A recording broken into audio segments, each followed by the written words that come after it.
Nous sommes présents aujourd'hui dans cette 11e édition du Forum DSI. En effet, l'objectif, c'est de sensibiliser les gens face aux cybermenaces qui sont de plus en plus révolutionnaires et qui sont très développées de nos jours. Mais aussi, le terme de ce forum, il tourne autour de tout ce qui est intelligence artificielle.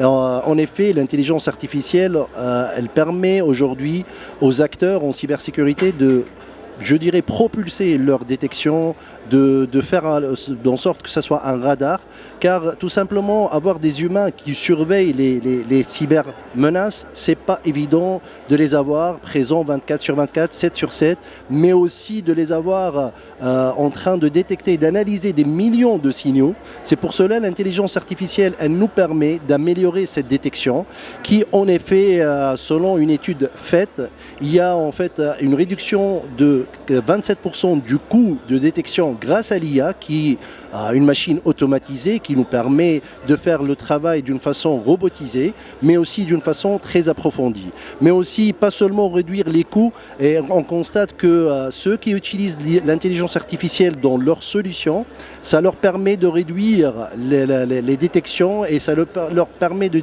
réduire les attaques de 40%.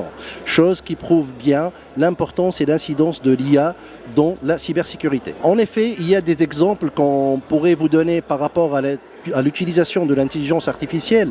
D'ailleurs, EZ, qui est un acteur historique, nous avons commencé par embarquer cette intelligence d'une façon non visible, à savoir des réseaux neuronaux depuis 1997. Et ces réseaux neuronaux, en fait, permettaient à la solution de faire ce qu'on appelle l'apprentissage, le machine learning. Cet apprentissage, il permet à la solution de s'appréhender, de mieux contrôler les attaques, de les comprendre. Mais aussi, on a désormais embarqué une nouvelle technologie IA, à savoir l'agent IA, qui permet à l'utilisateur de discuter avec lui. C'est tout simplement comme le chat GPT en fait, mais plutôt orienté cyber. C'est un agent qui te permet, une fois il y a eu des détections, il t'explique ce qui se passe de 1, mais de 2 aussi, il te propose des solutions et un plan d'action. Voilà, en effet, par rapport à l'intelligence artificielle, bien qu'elle soit ici présente un peu partout dans tous les domaines, dans notre vie quotidienne, la question se pose, est-ce que cette intelligence artificielle qui est en effet au service de l'humain, est-ce que des malfaiteurs peuvent tirer profit de ça ? Je confirme, l'intelligence artificielle, elle a vu un usage, je dirais, maléfique et non pas un usage avantageux pour les utilisateurs. Justement, cette intelligence artificielle, elle permet d'automatiser les attaques, elle permet aussi de les sophistiquer, de leur donner plus de véracité, c'est-à-dire ça devient plus véridique.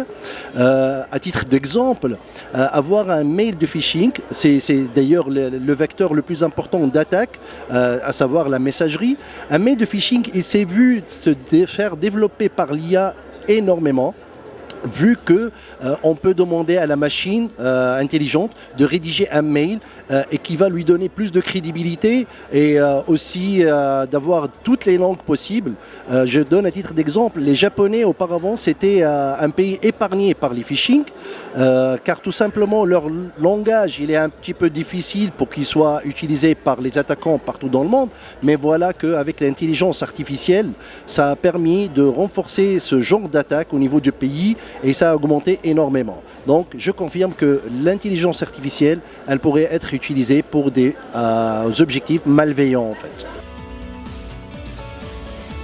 En ce qui concerne la question par rapport à est-ce que l'intelligence artificielle, elle peut remplacer les experts et en gros l'être humain?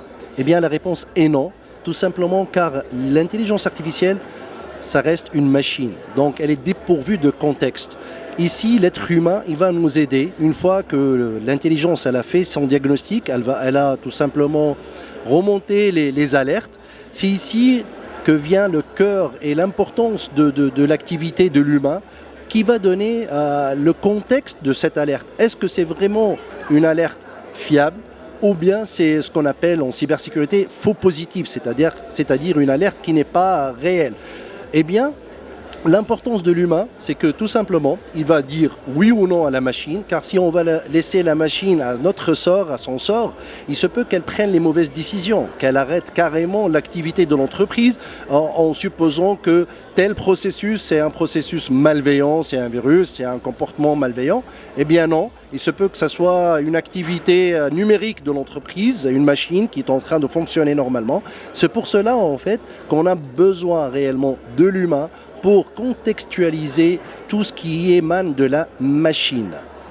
Et en ce qui concerne en fait l'importance aussi de la présence de l'humain, je vous donne à titre d'exemple en fait, parfois les solutions, ils donnent une alerte et suite à cela, ils donnent la réponse de bloquer tel processus.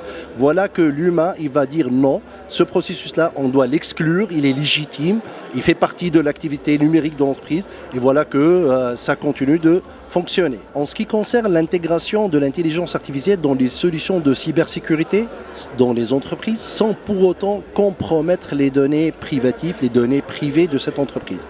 Ceci, c'est un sujet très délicat et très important. En effet, il en convient que nos amis, les juristes, nous aident dans ce sens. Ici, il ne s'agit pas d'une évaluation purement technique, mais plutôt il faudrait que notre État, ou bien les États en Afrique, qu'ils implémentent des réglementations qui vont régir cette activité d'intelligence artificielle afin de ne pas compromettre les données.